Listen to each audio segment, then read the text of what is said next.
మీరు చెప్పినట్టే వాడు బాడీని మార్చరీలో పెట్టేశా.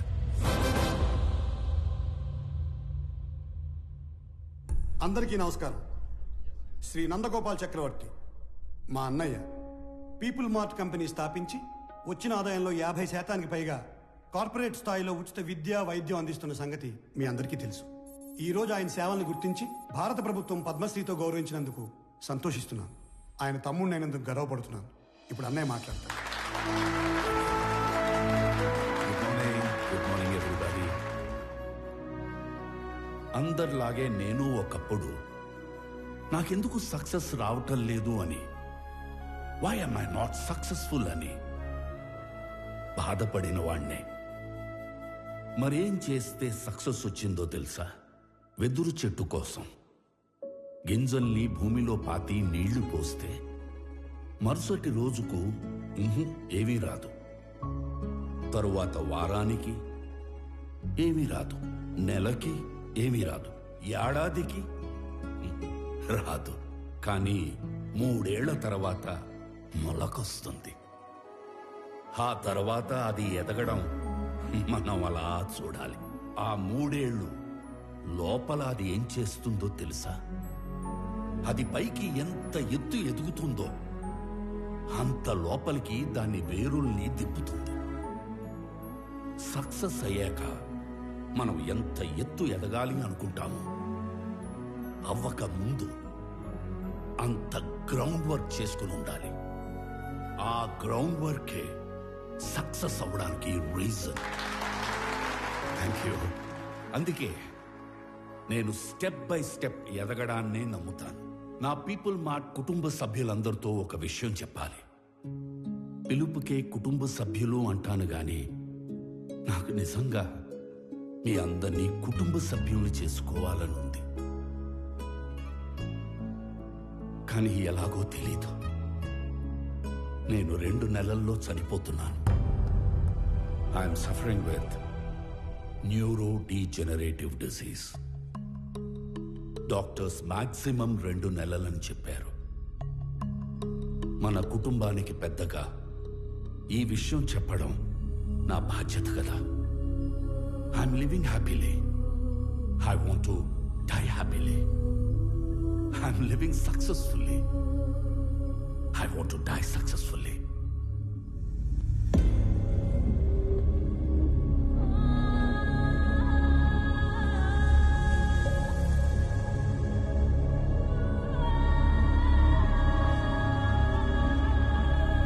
Sir, please, sir, please. కష్టపడి కట్టుకున్న కంపెనీ సార్. 15 years కష్టం సార్. వదిలేండి సార్ ప్లీజ్. అన్నా చెప్పన్నా, నువ్వైనా చెప్పన్నా ప్లీజ్ అన్నా. వదిలేనా చెప్పన్నా. అలా ఎలా అడుక్కోమనిపిస్తుందిరా? కాపాడుకోలేని వాడు కింగ్ ఎలా అవుతాడు? Am I right?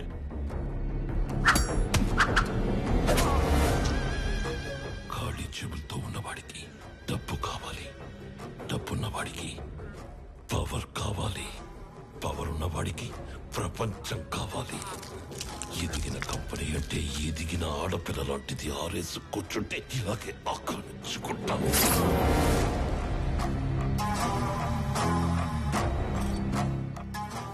భారత ప్రభుత్వ పద్మశ్రీ అవార్డు గ్రహీత నందగోపాల్ చక్రవర్తి తన పీపుల్ స్మార్ట్ కంపెనీలోని కార్మికులందరికీ కూడా 50% షేర్స్ పంచాలని ఉందని చెప్పారు. నా పీపుల్ మార్ట్ కుటుంబ సభ్యులందరికీ ఒక విషయం చెప్పాలి. 2 నెలల్లో షేర్స్ అన్ని కంపెనీలో పనిచేసే ప్రతి ఒక్కరికి సమానంగా పంచి మిమ్మల్ని అందరినీ నా కుటుంబ సభ్యులుగా చేసుకుంటాను. ఈసారి ఆక్రమించుకోవడానికి రాజ్యం కాదు, ఒక ఎంపైరే దొరికింది. అథర్వా, 2 నెలల్లో వస్తున్న నీ బర్త్డేకి ఏం గిఫ్ట్ ఇవ్వాలా అని చూశాను. Correct gift దొరికేసిందిరా.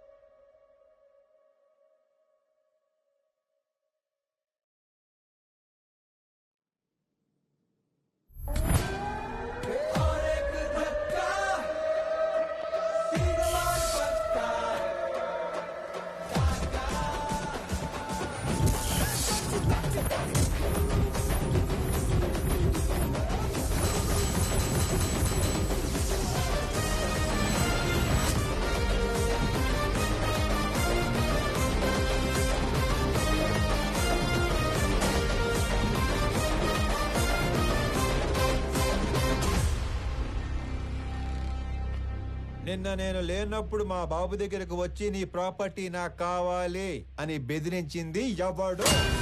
నేనే నేనే కంగారు పడి కమిట్ అయిపోకుండా రోయ్. ఇప్పుడు నేను ఒక రౌండ్ వేసుకుంటాను. ఆ తర్వాత ఇదే ఫ్లోలో నేను కాదు అంటారు. కాబట్టి చెప్పేటప్పుడు ఒక్కసారి ఆలోచించి చెప్పండి. తర్వాత కొట్టేటప్పుడు నేను అస్సలు ఆలోచించను. అసలు నువ్వు ఎవడి ఏరియాకి వచ్చి రౌండ్ వేసుకుంటానంటున్నావురా నిన్ను?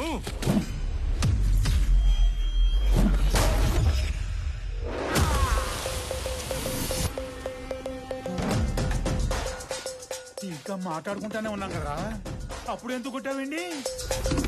నాకు వీళ్ళలో విలన్ కనిపించాడు. కనిపిస్తే if I see a villain in you, you will see a hero in me. నీలో విలన్ నాకు కనిపిస్తే నాలో హీరోని కనిపిస్తాడు. సో నేను మాట్లాడేటప్పుడు నీలో విలన్ అస్సలు బయట రాకూడదమ్మా. అసలు నువ్వు ఇక్కడి నుంచి బయటకు వెళ్తేనే కదరా. ఇదిగో ఇలాగే విలన్ బయటకు వచ్చేస్తానే.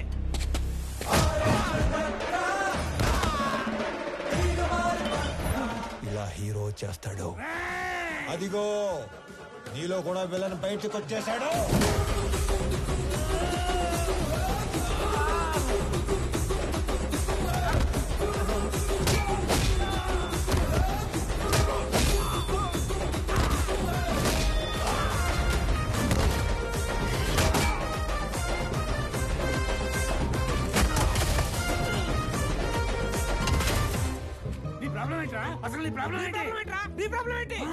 అది కాదన్నా, మనలోంచి విలన్ బయటికి వస్తే అన్నలోంచి హీరో బయటికి వస్తాడని ఆల్రెడీ చెప్పాడు కదా. ఇదే ఈ కోపం తగ్గించుకొని సైలెంట్ గా మాట్లాడితే అన్న చాగంటి కోటేశ్వర లాగా చక్కగా సమాధానాలు చెప్తాడు. నీ ప్రాబ్లం ఏంటి తమ్ముడు? అమ్మ పళ్ళు తెమ్మంది. మరి ఫ్రూట్ షాప్ కి వెళ్ళాలి కదా. నిన్నెవడు ఇంటికి వచ్చి పళ్ళు గట్టిగా నూరాడంట. ఆడి పళ్ళు తెమ్మంది. అలా పళ్ళు నూరితేనే పళ్ళు రాలిపోతాయని చెప్పింది అక్కడ. నువ్వు ఇంకొంచెం అటు తిరుగు. అసలు నీ సమస్య ఏంటి తమ్ముడు? నాకింకా పెళ్లి కాలేదు. ఇంట్లోనేమో సంబంధాలు చూస్తున్నారు. అందాక నేను పంపమంటావా? నీకు ఆ బిజినెస్ కూడా ఉందా?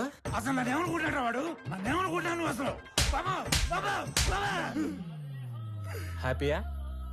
సల్లారిందా? ఇలా దగ్గరుకున్నాడు నీడు. నా జీవితంలో ఇంత క్లారిటీ ఉన్న వ్యక్తిని నేను ఎప్పుడు చూడలేదు.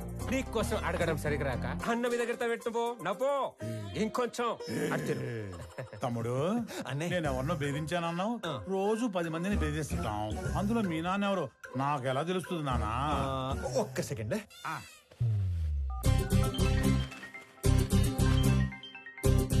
నానోయ్ రౌండ్ అయిందా? అయింది. ఎంటర్టైన్మెంట్ రౌండ్ నడుస్తుంది. అంతేగా? అంతే అంతే. నాకు చూపించు. ఇదిగో. అచ్చా నువ్వు ఈడి కొడుకువా? నీ ఫ్యామిలీ మొత్తాన్ని చంపైనా సరే ఆ ఇల్లు లాక్కుంటాం. వచ్చేసాడు. మీ అందులోని విలన్ వచ్చేసాడు. ఒక నీలో తప్ప అందులోని విలన్ వచ్చాడు. ఇక నాలో హీరో బయటకు వచ్చేస్తాడు. పట్టుకో.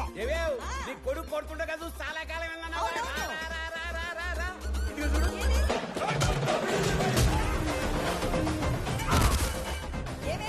మీ అన్నయ్య కొట్టడం చూసి చాలా కాలం అయిందన్నావుగా.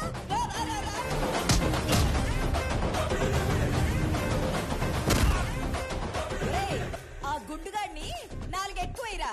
నేను చాలా ఎక్స్ట్రాలు మాట్లాడాడు.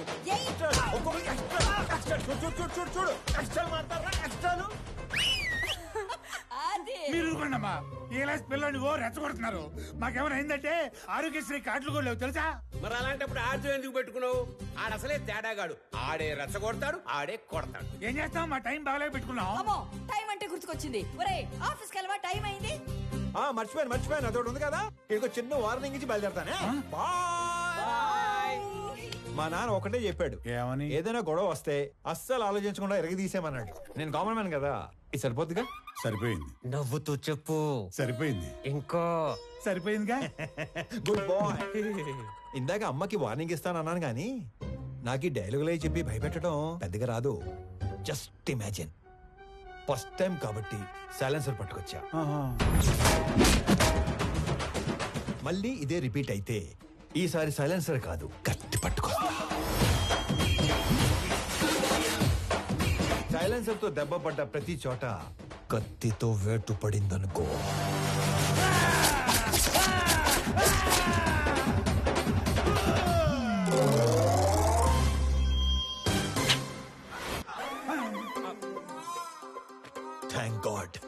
కత్తి పట్టుకు రాలేదు కాబట్టి నీ చేతులు ఇంకా నీతోనే ఉన్నాయి.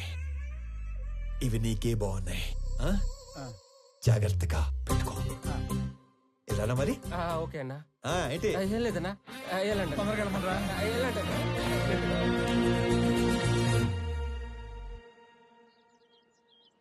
ఆనంద్ ఎక్కడా? రెడీ అవుతున్నాడు.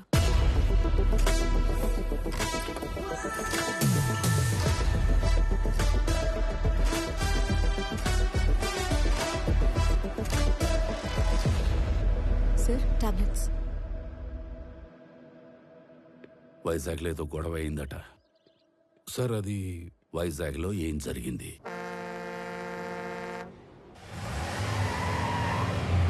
హైదరాబాద్ నుంచి సర్వే చేసేలాగా సర్వేలెన్స్ పెట్టించాను. ఆల్రెడీ లైన్స్ తీసుకున్నాం సార్. కనెక్ట్ చేయడం ఒకటే బ్యాలెన్స్. మీరు ఒకసారి వెరిఫై చేస్తే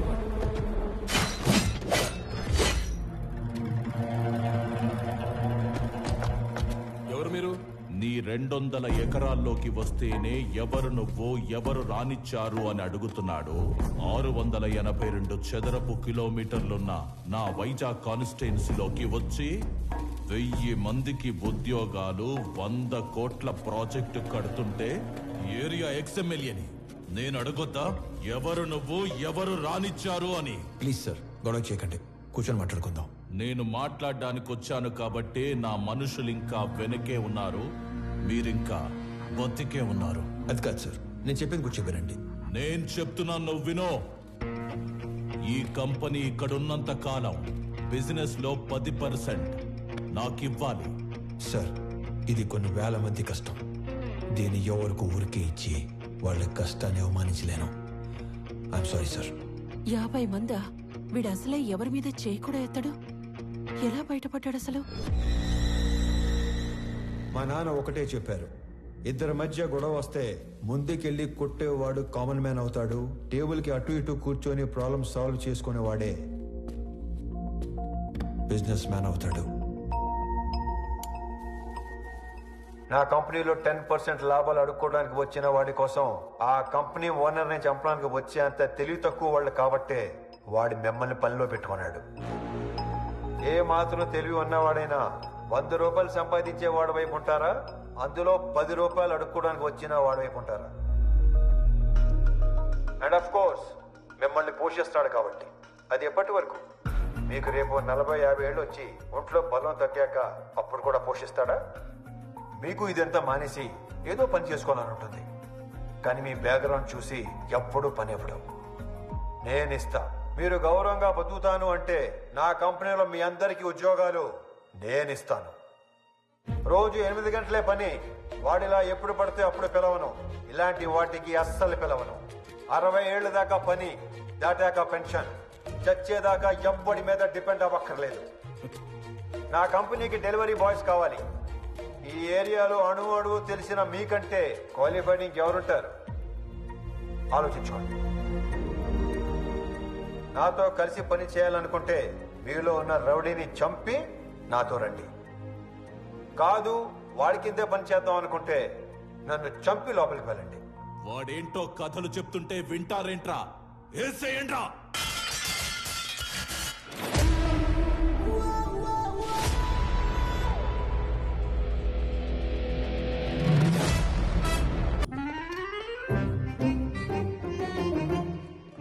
వచ్చాడా? పొద్దునే వచ్చేసాడు సార్. మొన్న ఏదో లోన్ అప్లై చేస్తా అన్నారు, అప్లై చేశారా? ముందే తీసుకుంటే ఖర్చు అయిపోతే తీసుకోలేదు. లోన్కి అప్లై చేశాను, 15 రోజుల్లో శాంక్షన్ అయిపోతుంది. తర్వాత 1 రోజుల్లో పెళ్లి, అన్ని సెట్ అయిపోతాయి. సూపర్ సార్ మీరు. స్వామి ఎండి గారు పిలుస్తున్నారు. అచ్చి బాబాయ్, లోన్ శాంక్షన్ చేసినట్టున్నాడు. ఇప్పుడు వస్తాను. లోన్ శాంక్షన్ చేసినందుకు చాలా థ్యాంక్స్ అండి. గొడవ అయిందంట? Yes sir. నాకు నీలో హీరోని చూడాలని ఉందయ్యా. అర్థం కాలేదు సార్. Termination letter.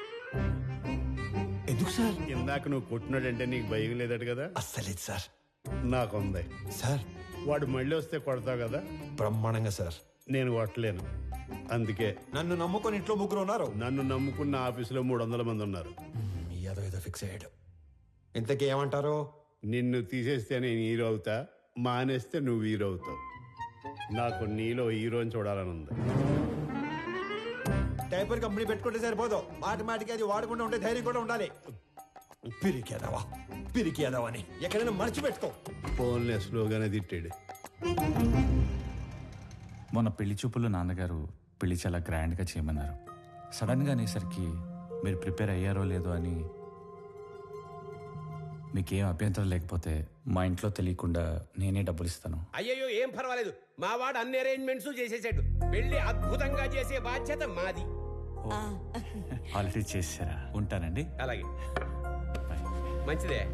అలాగే బాబు. పిలుస్తాను బాబు. పెళ్లి ఎరగదీస్తామని చెప్పాను. ఆఫీస్కి వస్తే వాళ్ళు కూడా ఇరగదీస్తాం అన్నారు. ఎందుకు? ఉద్యోగం దొబ్బింది. మరి ఇప్పుడు ఏం చేద్దాం? ఏం చేయలేం.